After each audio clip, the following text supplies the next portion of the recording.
거리 곳곳에 즐비한 커피 전문점들. 국민 음료라 불릴 만큼 때와 장소를 가리지 않고 손에서 커피를 놓지 않는 게 하나의 문화인 시대가 됐다. 2잔 정도요. 3-4잔이요. 6잔.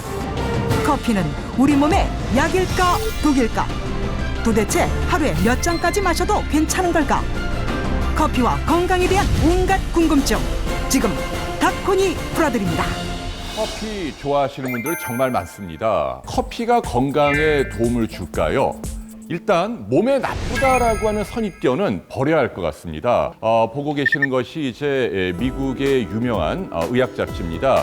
미 국립암연구소의 연구 결과를 게재했습니다. 13년 동안 무려 40만여 명을 추적 조사했는데요.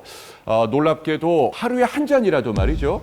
커피를 마신 사람이 그렇지 않은 사람보다도 사망률이 10% 정도 떨어진 것으로 돼 있습니다. 그러니까 커피 마시는 사람들이 좀 더 오래 산다는 얘기입니다.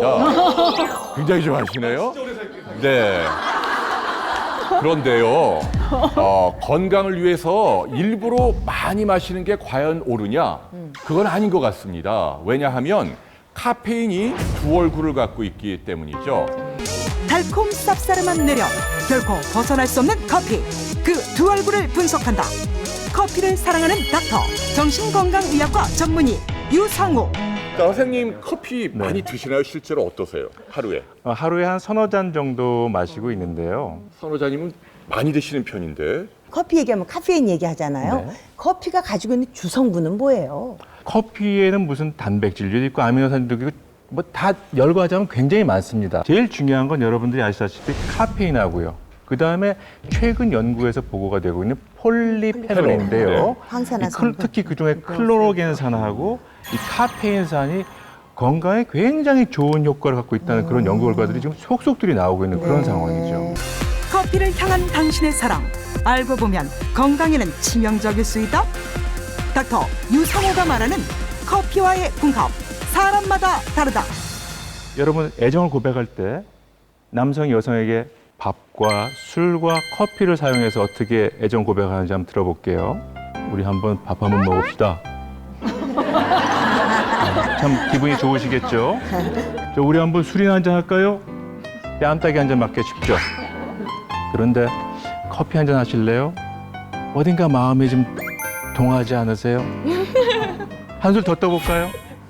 카페 마키아토와 라떼 마키아토의 차이점을 혹시 아십니까? 아우! 너무 갔나요? 너무 아, 나 갔나요? 그냥 아메리카노.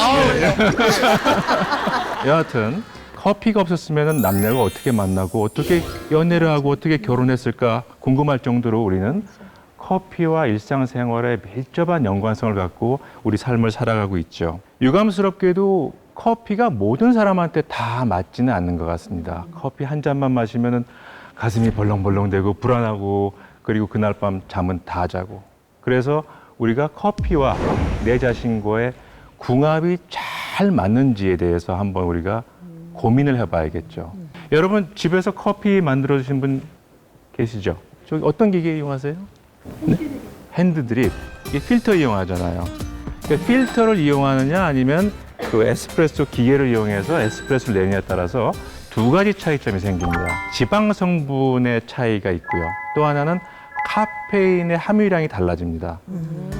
이 커피에는 비교적 소량이긴 합니다만 몸에 별로 좋지 않은 콜레스테롤, LDL 콜레스테롤이라고 하는데요. 이놈이 좀 들어있어요. 그래서 필터를 이용하면은 이놈이 거의 다 걸러집니다.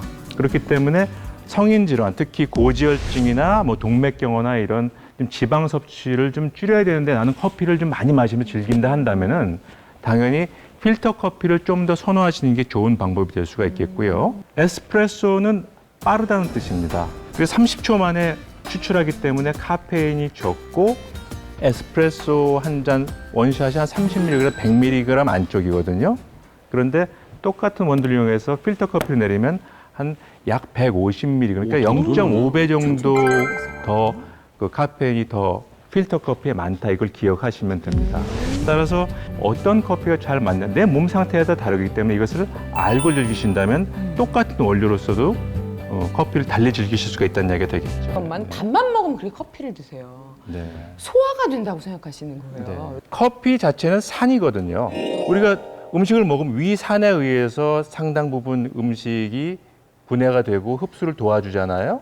그러니까 적당히 마시게 될 때는 오히려 소화 기능을 촉진을 하고 소화 기능에 도움이 되지만 산이구나. 오늘 자꾸 제 김한석 씨 의식할 수밖에 없는 게 이렇게 20잔씩 마시게 되면은 위벽이 소화가 됩니다.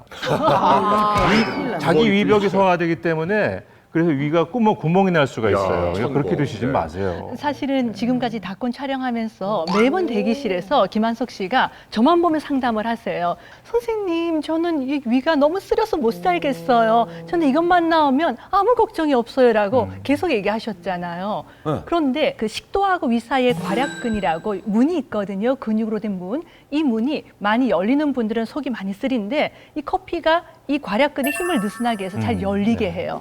게다가 위산의 분비를 촉진시키기 때문에 위산을 많이 만들고 거꾸로 올라오는 것도 자극을 하니까 위식도 역류가 있으신 분, 툭하면 자꾸 속이 쓰린 분들에게는 좋지 않은 것으로 돼 있어요. 어린애들도 커피를 먹지는 않지만 카페인을 섭취하게 돼 있습니다. 여러분 종합감기약 보시면요, 그 관절 보세요. 카페인 들어 있어요. 그렇죠. 그리고 뭐 먹는 초콜릿, 코코아 다 카페인이 들어있다는 이야기거든요. 그러니까 애들은 커피를 마시면 안 된다는 건 어른들이 만들어낸 근거 없는 낭설에 불과하고요. 반대 의견인데요. 아이들 같은 경우는 125mg 이상 마시면 안 된다고 했잖아요. 그러니까 초콜릿, 콜라 몇 잔 마시고 나면 게다가 어머니가 좋다고 또 녹차까지 주고 나면 카페인 넘치는데 굉장히 중요한 말씀 하신 거예요. 그러니까 카페인은 성인에 비해서는 적게 마셔야 되는 이유가 성인에 비해서 반감기가 훨씬 깁니다. 그렇기 때문에 정해진 양 이내, 그러니까 부모 지도 감독 하에 그렇죠. 마신다면은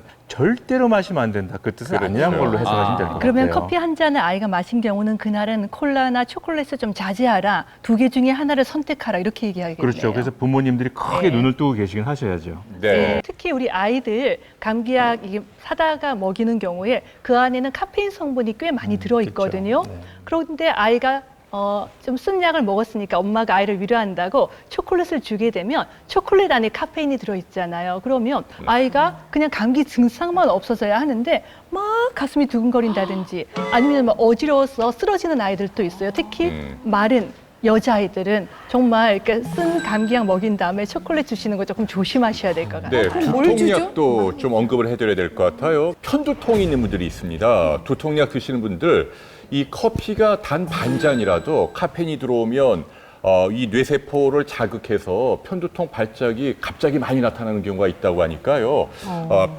편두통 있는 분들은 커피를 일절 드시지 마십시오. 뭐 이렇게까지 주장하는 의사도 있습니다. 일절. 네, 그리고 편두통 환자들은 좀 조심하십시오.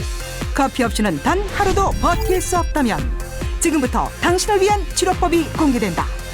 커피 그리고 중독의 그늘. 지난 여름에 있었던 일입니다. 30대 초반의 회사원이 어느 날 갑작스럽게 심장이 미칠 것처럼 뛰고 숨이 안 쉬어지고 죽을 것 같은 공포감이 그냥 갑자기 찾아오는 겁니다. 거의 쓰러질 정도의 응급실에 실려갔고 뭐 아무리 검사를 받아도 몸에 아무런 이상이 없다는 그런 결과를 갖고 혹시 공황장애인 것 같다라는 응급실 의사의 이야기를 듣고 저를 찾아온 그 30대 초반의 회사원이 있었습니다. 이분한테 무슨 일이 있었던 걸까요? 반복된 야근, 스트레스에 이것이 계속 지속이 되다가 과음을 하느라고 늦게까지 술을 마셨고 잠도 제대로 못 잔 상태에서 출근하자마자 커피를 마시면서 회의를 했어요. 근데 그때 너무 피곤해가지고 그 큰 사이즈의 커피를 마셨습니다. 그리고 한 30분 좀 지난 다음에 갑작스러운 공황 발작을 경험해서 응급실에 실려갔던 거죠. 그렇다고 해서 커피가 공황 발작, 공황장애의 원인이냐? 그렇지는 않습니다. 과로, 과음, 과도한 스트레스에 커피에 카페인이라는 성분이 작용해서 단지 곤충의 방아쇠에 당겨준 역할만 한 것뿐이죠. 우리가 한번 생각해 볼 거는 카페인, 커피에 대한 의존, 중독, 그러니까 과잉 섭취 이런 것들을 생각을 안 해볼 수가 없습니다. 내가 오늘 커피를 안 마셨나? 왜 이렇게 일이 손에 안 잡히지? 집중이 안 되네. 제대로 일상생활하는데 지장이 크다라고 한다면은 카페인 의존, 중독 상태가 아닌가 의심을 해봐야 됩니다. 그러면은 어떻게 줄일 수 있을까요? 과도하려면요. 자, 저는 오늘 김한석 씨를 이 자리에서 치료하고자 합니다. 커피 하루에 20잔 네. 좀 줄여야겠다는 생각이 있으세요? 그럼요. 엄청 많죠. 엄청 많으세요? 예. 어느 정도까지 줄여야겠다고 생각하세요? 아까 선생님이 좋다고 아침에는 라떼, 점심에는 아메리카노, 저녁에는 믹스 또는 디카페인 이 정도만 먹을 수 있을 정도로 줄였습니다. 네. 그렇다면은 지금 20잔을 3잔으로 줄여야겠네요. 이거 거의 불가능에 도전한다는데요. 6잔 드시는 분이 3잔을 줄이는 방법을 좀 말씀드릴게요. 네네. 자, 일단 내가 이번 한 달 동안은 6잔 중에 1잔을 줄여야지가 목표가 될 수 있습니다.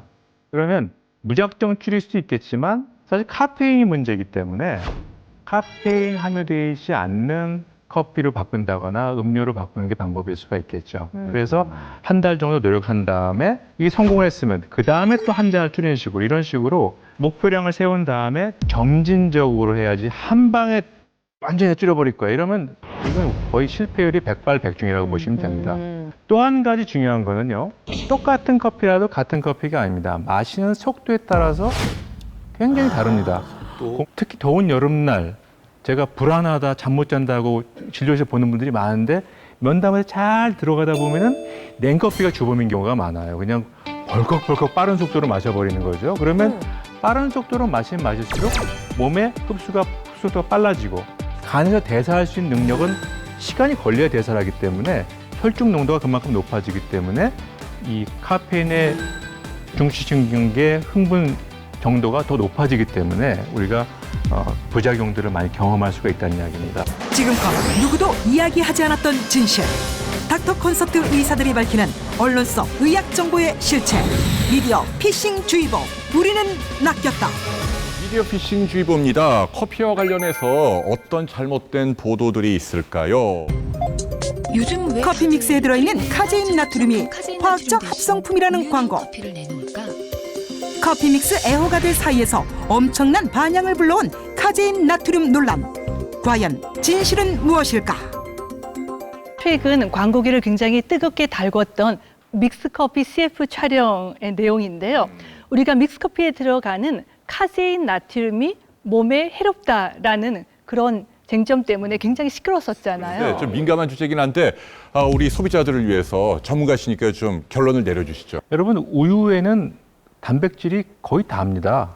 그 우유 단백질을 카제인이라고 하거든요. 근데 이걸 이제 커피의 어떤 크림 형태로 분말 형태로 만들기 위해서는 나중에 이제 물에 녹아야 되는데 이걸 수소나트륨 처리를 해가지고 카제인 나트륨을 만들어서 그래서 음식물에 첨가하는 거거든요. 무한정은 아니지만 하여튼 많은 양을 먹어도 문제가 없다라고 이미 그 증명이 되어 있는 물질이거든요. 사실 이거를 우리가 몸에서 섭취하게 되면 결국 우유에 들어있는 카제인만을 섭취하게 돼 있는 거기 때문에 카제인 나트륨이 몸에 나쁘다라는 이야기는 사실은 이거는 의학적으로는 전혀 근거가 없는 이야기라고 결론 내릴 수가 있죠. 제가 보기엔 그런 것 같습니다. 예컨대 소금 하면은 뭐 자연스러운데 그걸 화학 구조식으로 뭐 염화나트륨 하면은 기분이 좀 찝찝하잖아요.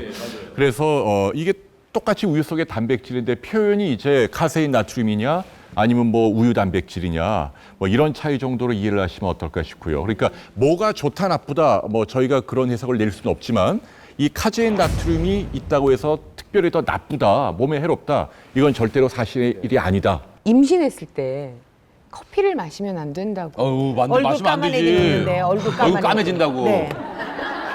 저 아기 가졌을 때요. 저희 시어머니가 산부인과에 사신데도요. 커피 마시지 말라고. 아기 얼굴 까만애기 나온다고. 그래 그러셨어요. 맞아요. 그리고 네. 약간 지능 떨어진다고.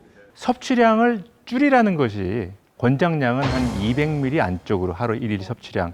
그렇다면 아무 문제가 태아나 임산부에 아무 영향이 없는 것을 그렇게. 그러면 너무 스트레스 받지 말고 그 아주 적당한 정도, 한 잔 정도는 그냥 200ml면은 이러지 말고. 아메리카노 한 잔. 한 잔 내지 두 잔 반. 그 사이라고. 아메리카노 한 그러니까 잔. 피부색은 상관이 없는 거죠. 아무 상관이 없습니다. 하지만 임신 초기죠. 아이의 여러 가지 장기가 생기는 그 5주에서 16주 사이에 너무 지나치게 300mg을 넘어가는 수준의 커피를 많이 마시게 되면 아이가 여러 가지 저체중 아라든지 여러 가지 심장에 문제가 생길 수 있으니까 그 정도 넘어가는 선만 주의를 하시면 될 것 같아요.